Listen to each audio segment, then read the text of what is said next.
it's never late, shining bright under the sun, ready to roll, the day's begun.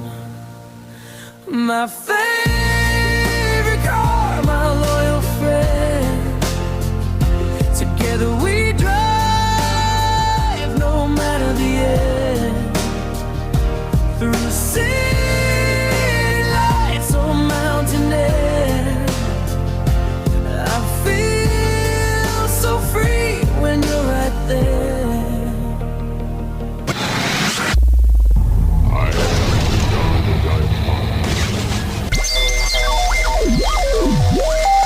Welcome to the Christian Car Guy Radio Show. I say this calls for action, and now. Rain or shine, you never fail.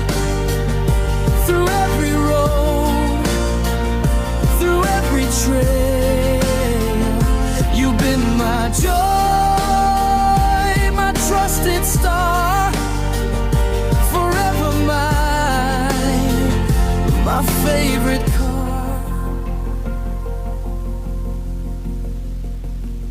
My favorite car, my loyal friend, on every road till journey's end.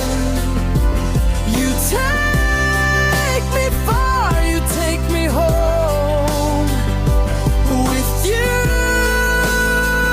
I'm never alone. My favorite car today on the Christian Car Guy Show. That song could not be more perfect.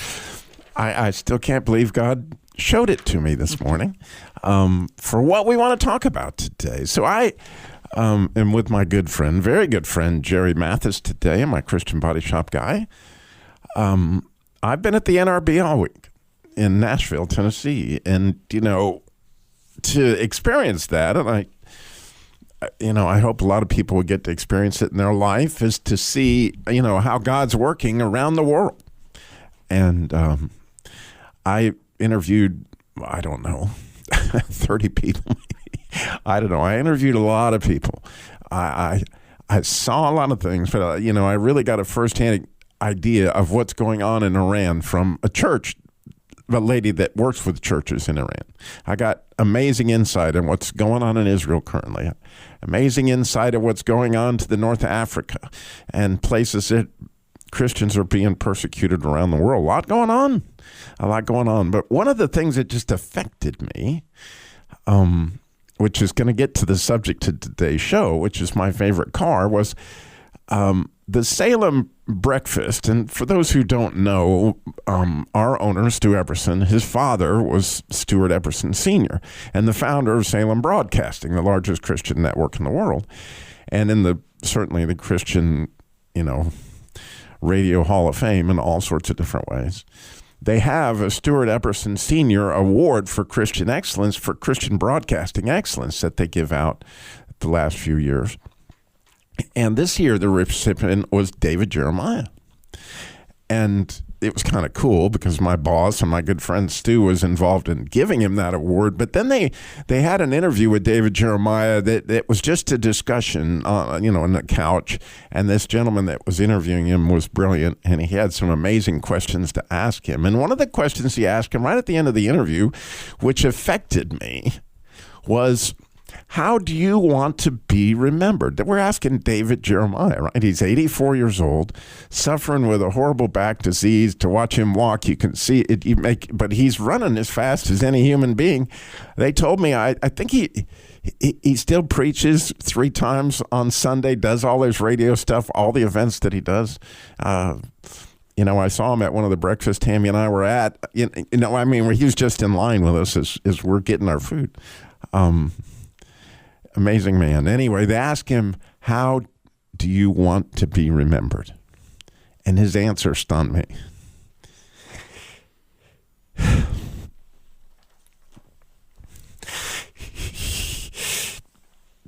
He said, I want to be remembered as a friend of God, right? As a servant, as that was what he said first. But the second thing is what got me. He said, I don't want to be remembered as a partner to my wife. And then I want to be remembered as a dad, as a parent, as a granddad. And then I want to be remembered as a pastor. And the order of that I thought was spectacularly different in just a minor way, but that minor way was huge. And he didn't say, I want to be remembered by my family. What he said, I wanted to be remembered by my wife and then my kids. You know, the way he did it just grabbed me. Like, it's significantly different, right? Absolutely. And just a picture of the ministry that God gave him, and it gives each and every one of us. And you know, you may be aware that, you know, David Jeremiah has certainly, from my standpoint, the largest broadcast Christian ministry out there, and touches millions of people through. I think he's doing 9 books this year, right? He's got satellite. I mean, it's unbelievable what all, you know, Turning Point does.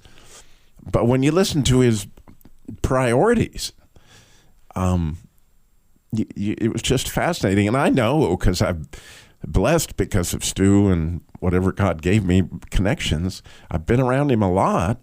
And you will rarely ever see David Jeremiah, rarely ever see him at anything that his wife won't be there and David Michael won't be there, his oldest son. It would be a rare event that they would not be involved. And you may know David Michael operates his ministry for the most part.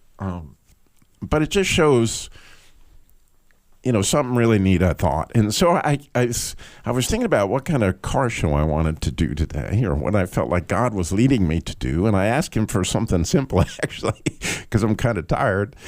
And he started me down this road of memory. Like, when I remember my cars, like, what was my favorite car? And I began to think about this, and it's just the way Robbie's mind works. Immediately, I thought about the cool cars, right? And I had an Opel GT, and I had this Chevy Monte Carlo. It was a 71. It was a beautiful car, red with a white vinyl top. I mean, these were spectacular cars. I had a Volkswagen Beetle. But, you know, and even Old Red might have been on the list, except each of those cars, honestly, were kind of a pain. Well, they had their quirks. They had their problems. I was always fixing them. And they weren't a trusted friend. So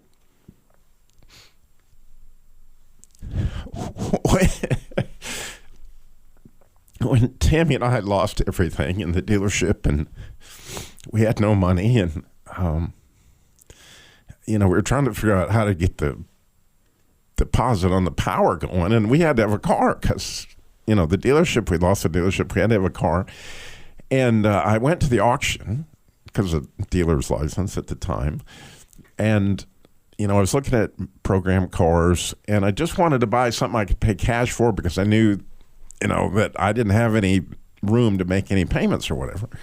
And I went over the program cars, which that means old rent-a-cars for those who don't know it, but they're not all that old. But anyway, the Dodge Stratuses at the time were really a good value from my standpoint, because I knew it was a great, reliable car. And I would never buy a silver car on a bet, because silver cars, as you know, you can't match the paint. They're the most likely to get in an accident because you can't see them coming. But here came this silver Dodge Stratus. And it had like 40,000 miles on it, whatever it was. And it was a 4-cylinder, which I wanted because a 4-cylinder on that car was a lot more reliable. And I bought that car for $5,000. And it was like just a year old, right? That car, we called it the Silver Bullet. It was bulletproof. And I've often thought, and I heard this said by a dear friend one time, that when you're in the desert, God doesn't let your shoes wear out. And he gave me that car for that season, because I I bet we put 300,000 miles on it. We took it everywhere. I can't even tell you how many times we had to, because Tammy's grandmother was sick. We were always going to Texas in the car, and it never missed we're talking about making long trips in that car, and it just went and went and went and went.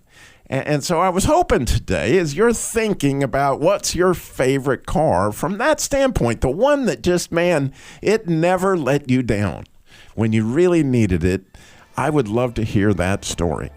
866-348-7884, 866-34-TRUTH. I hope you're thinking. We got RK in the garage coming up the bottom of the hour. We got stuff to talk about with the Jesus Labor Love. I have my good friend Jerry, and I bet he's got a story. How about you? 866-348-7884, 866-34-TRUTH. We'll be right back. Music plays, the windows down. We cruise along from town to town. Memories made on every street. With every mile, my heart skips a beat. My favorite car, my loyal friend.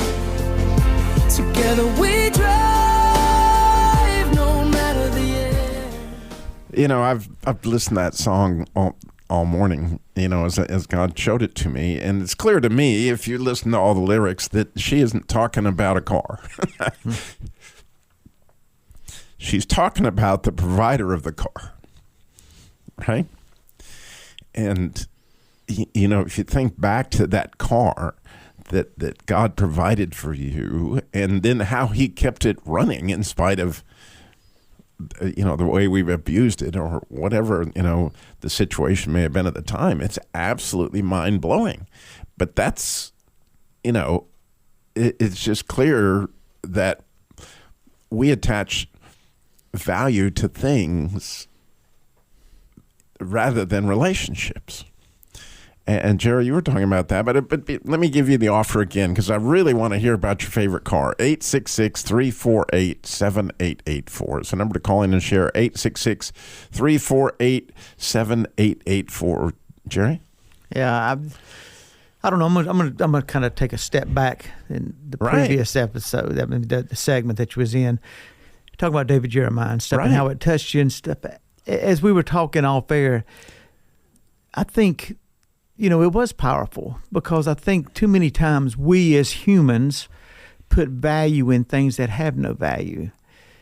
And we put all of our energy in it, and we think that's what's going to define us. Well, David Jeremiah has a lot of things that would define him, but in his heart of hearts, it started with his wife, that relationship, and with his kids. And then it was being a preacher. He didn't say, I want everybody to remember me for the broadcast or the books I wrote. Those are a byproduct of who we are and who our relationship is. And I think that when he went down that line of things that he wants to be remembered by and for, was the same way God looks at us. Jesus Christ looks at us. It isn't about the flashiness. And as I talked to Robbie, I mean, there was a time in Robbie's life when owning a car dealership was the thing he's pumping energy into and everything, and thought that was what was going to define you. Robbie Dillmore will not be defined by having West Side Chrysler Plymouth or working at North Point Chrysler or being Crown a or Christian car anything. guy. Right. It's just God has plans for us, and sometimes we let the human side of us, human nature, take over. As I said, I mean, when I was younger, I had a lot of opportunities. And I was saying, it's just, luckily I had a little bit of athletic ability and skating, and I got a lot. I traveled through the country. I was able to coach them at the Olympic Training Center, and it was a time when I could walk in that building in Colorado Springs and people knew who I was. 2 years after I'd got out of it, I could walk in that building and I wouldn't got through the front gate because what are you doing here? All right. And who are you? But I put all that energy into it, but that brought no glory. That brought no fulfillment. At the end of the day, it was empty. And God wants to fill us. God wants to fill us with his love. And by that, us to show it to others. I think that's what we're going to always be remembered for, is how much we love Jesus Christ and understanding how much he loves us.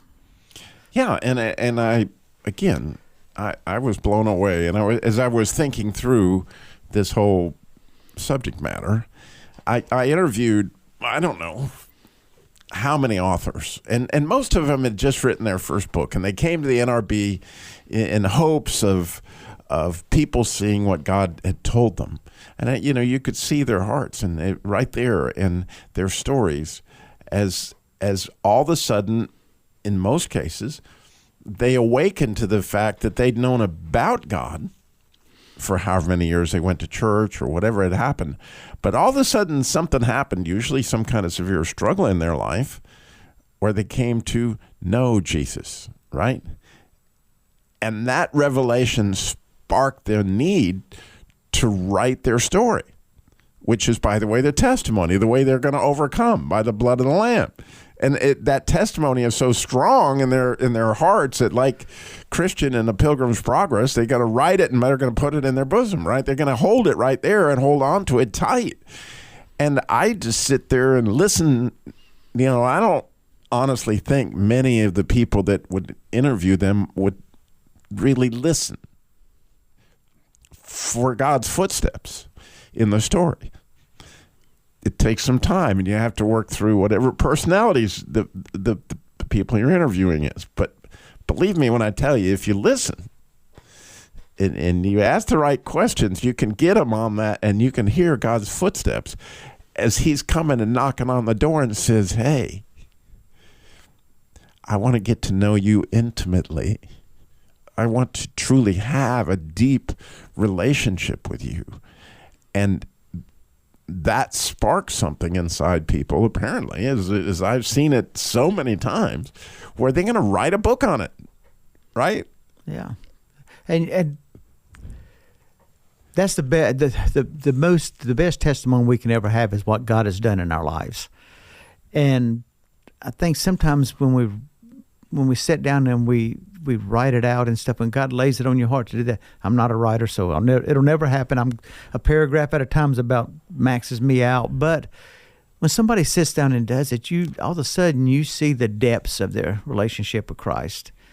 And you see, and the story usually unfolds some turns and twists that is unexpected. Oh, yeah. Yeah, they didn't see it coming. And when it hit them, like, oh my gosh, it changed everything. And the light in their eyes and the excitement of what they've done is more than spectacular. So we got Ruth is in Richmond. She remembers a Pontiac. I love Pontiacs, by the way. The wide track. Ruth, you're on the Christian Car Guy Show. Good morning. Hi, Robbie. I really had no idea I'd be calling, but actually I was listening to you talking about Dr. Jeremiah first. I love him. I've met him in person. Went downstairs in the church and. Ruth, I hear that music, meaning we're going to a break. Okay. But you can hold on for me, I hope. I will. We're going to hear about this Pontiac. What color was it? Yeah, thank you. We'll be right back.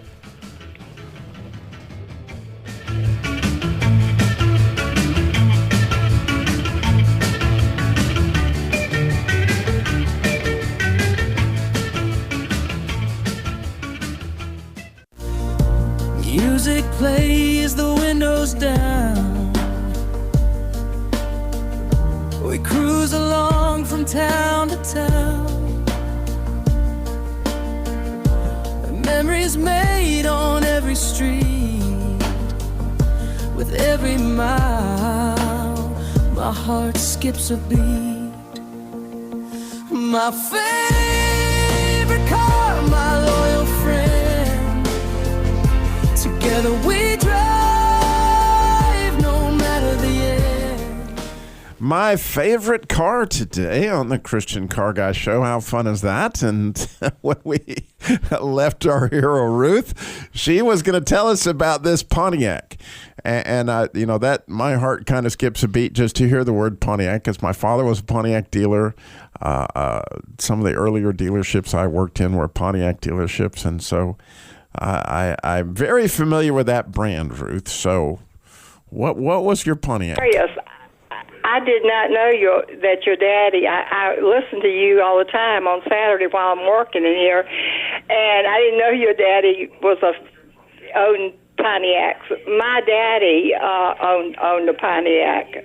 He bought it brand new when I got married, and but that really, I have an Infiniti right now, and I don't think Daddy was too happy when I got it, because I think he thought it was too much to be worked on, too expensive. A foreign car, right? But anyway, I remember Daddy's Pontiac when I got married. I got married June 23rd, 1962. And it was hot as blazes. And Daddy didn't have any air conditioning on that car. No. And thank the Lord it was not very far to the church. But that's what I remember about a Pontiac. Was it a big Pontiac, or was it a Bonneville Daddy or a Le Mans? Do you remember cars. Do you remember the Ruth, do you remember we didn't own him. It was not his whole life. He was a very good man. But I like my Infiniti, but I don't like. It's not new. It's not a new Infiniti. Oh, that new is not. It's not just part of the things you were equation. talking about. I thought about that Pontiac. You talked about a Pontiac not long ago. I don't know, a couple of months ago, and I thought they don't even make them anymore. So that's horrible. It's horrible. My Infiniti has been fine so far, but. I'm not about cars. I mean, I'm about God things. I just love God. What you mentioned about Iran today, I think we need to really get to praying, and the Lord is so close. And yeah, we our do. World We do. And I wish you could have looked in the eyes. And we're not going to take anything with us. I don't know our that you can hear me. Pontiacs or whatever. Kevin had a '67 Mustang. Wow. Well, And Ruth, that I got so it. pretty. Can you hear me, Ruth? And even Can you after hear me, that Ruth? went bad, Whoa. it was sitting out in their driveway. I can hear you, Robbie. And I was the only one that would clean the car up. But anyway, I ended up selling that over the phone Ruth, to this man. I'm going to put you on hold, and He said, hopefully "I'll buy that it, Nick can get on with you, sight okay? unseen." I'm sorry. And I thought that was a pretty neat car for a young man. He was 18 when he got it. That's awesome. But all right, we put Ruth on hold for a minute so she could get in touch with Keith. And I don't want to hurt her feelings. She's awesome, and I appreciate her call very much. But, we want to move to RK in the garage. And so in the garage with RK, how are you, my friend? Good morning. Now time for the legendary garage of RK 88 and still full throttle. Yeah. He's 89 in full throttle as of this week. Am I right? Well, I'm not. Good morning, Robbie. I don't know if I'm full throttle. I'm climbing that mountain, but it's a little bit of a struggle getting up that mountain. I feel like I've got to go, but I just don't have the energy to get there yet. But I'm getting there. But you turned 89 this week, right? Yes, on Monday. Yes. Wonderful. 89. Oh, happy birthday, bro. Yeah, he's 89 and still. So what was your favorite car, RK? Well, I had a bunch of them, but the one I loved the most was the 57 Chevy convertible that everybody wanted in the shop, in my dad's shop, and it had a turbo glide in it, and the man had it done in 4 times. He had to fix the transmission. Finally, he gave up, and he said he was going to sell it. Well, everybody came running in the shop, but I was the first there, and he liked me. So, no, he said, I'm going to sell it to you, Richard. So I bought that car for $600, 57 Chevy, salmon pink, convertible, white top, checkered interior, but it had a turbo glide in it. And turbo glides were 57 to 59, and they were not the best Chevrolet made, and he got rid of them. I bought the car and put a power glide in it. The only thing I changed was the indicator on the dash, because it had park, reverse, neutral, drive, and GR for turbo glide. GR was a gear retard coming down hills. And the Really? Power glide had D. Did you know that, Jerry? No, I didn't. So it had on the power glide, it had a GR.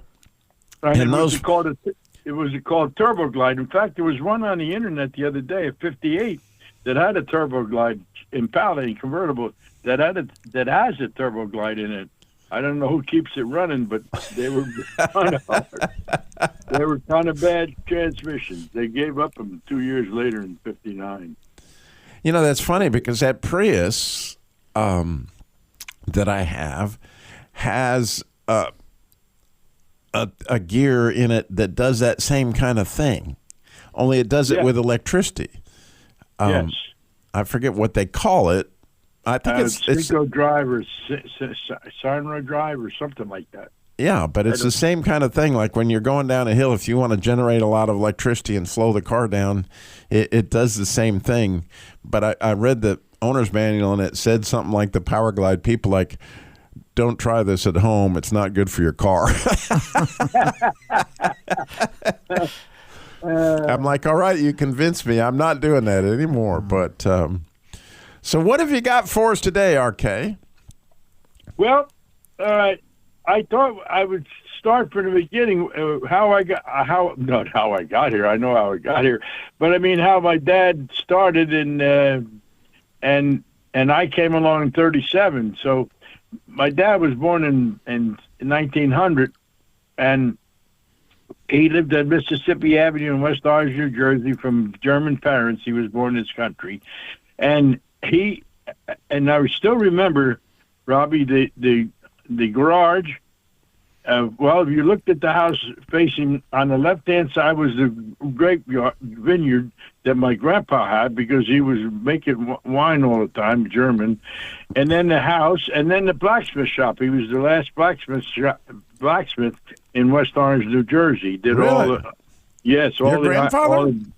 my grandfather did all the horses and shoes the horses and did the wagon wheels and even made a sign for Pal's Cabin on top of the mountain that he never paid my grandfather for. And I remember him going up my dad said he walked up that mountain to get paid from Jimmy Horn, I think the name of the place was, with Pal's Cabin. But that was the blacksmith shop, and then alongside that was they built in 1921 a garage, an automotive garage. And at that time, my father's brother, and he went in together for years. But I guess Dad couldn't get along with his sister-in-law. So anyway, at that time they did. Sounds like in my family, all right. I think he left in 29 or 30, early 30s. He left, but. All that time, after they opened up, they did Thomas A. Edison's vehicles. Thomas A. Edison lived in Llewellyn Park there, and he had all his vehicles. So Dad and Uncle Bill would do all the repair work. And I still remember they had a 3-wheel Harley-Davidson motorcycle with a big hook on the end of it. And back then they had those bumpers that you could like put a clamp, like a C-clamp on them, and then you drive the car to the person's house and take the motorcycle up and go back to the shop. That's how they delivered the cars then. Wow. Anyway, but I came along in '37, and my dad met my mother in 1929 in Torrey Corner, which was about 50 feet from the end of Mississippi Avenue when her car got stuck, and that was the beginning of my mom and dad. And I remember he would say. He didn't know how I met my wife, but I couldn't remember exactly what happened to the car, but it was an English Ford at the time she was driving. Way back then. I don't know how she got it here, but that was what it was. But anyway, during that time, then I came along in '37, and I said, Dad, this is what we do, and he was the mechanic, and he worked for General Motors. He worked for, first before he left his brother, he went to work for GM dealership. Well, Rick, Richard, we gotta go to a break, so we can pick up our story from 1930, or might be in the 40s by now. Because if you're going to get to work, we're gonna find our way. We're gonna do that, and we want to give anybody an opportunity to call in with their favorite car. 866-348-7884, 866-34-TRUTH. We'll be back with a little more Christian Car Guy. My favorite car, my loyal friend. On every road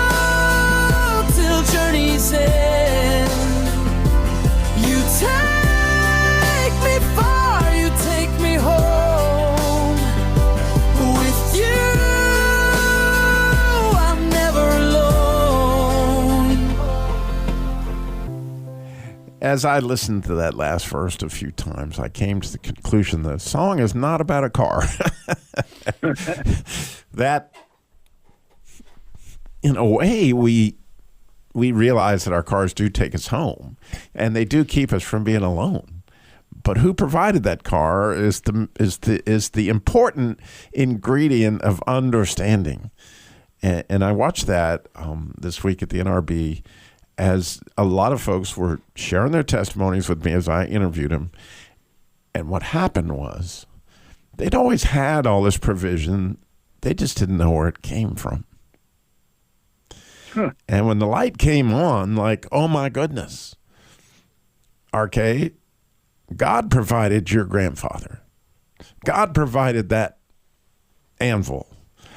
God, provided that English Ford that allowed your father to meet your mother. And I know he provided that Cadillac that allowed you to meet your wife. Right? Yep. That's something I never thought of that.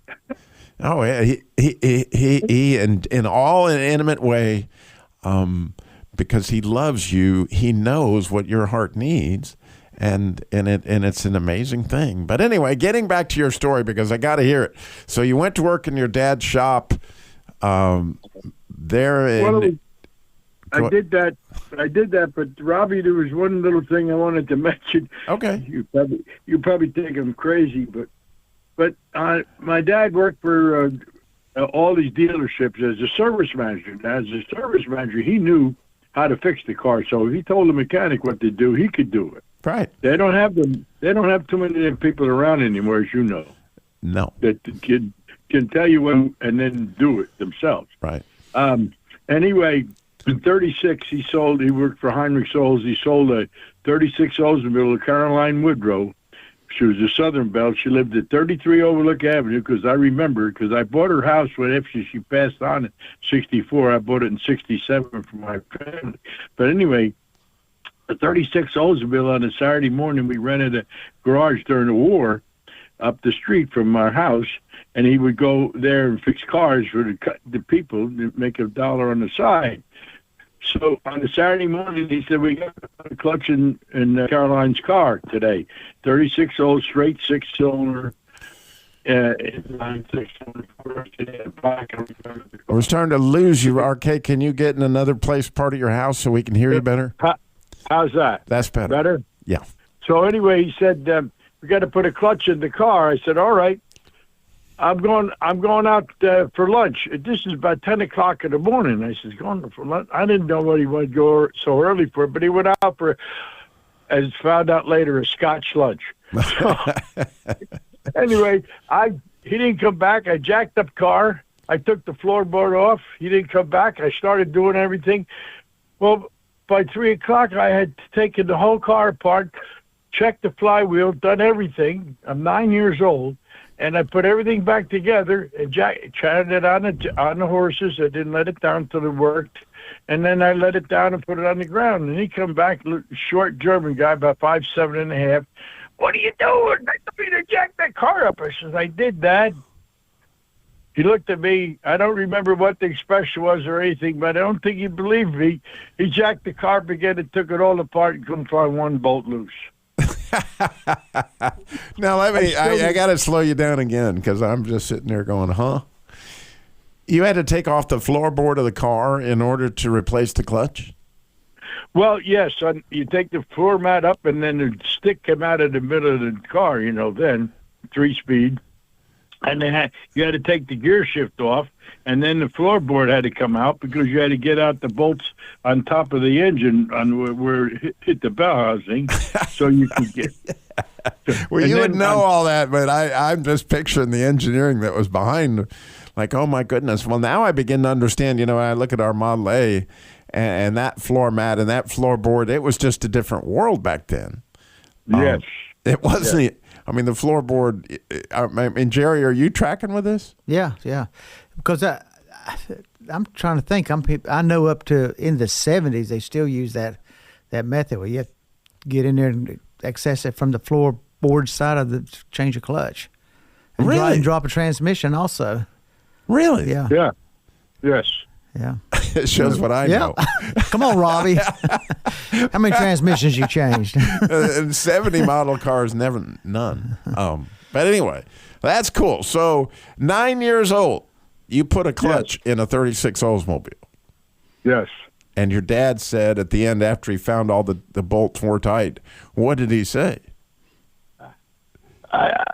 I don't remember. I can't remember that part. Probably be back next Saturday. We're going to do another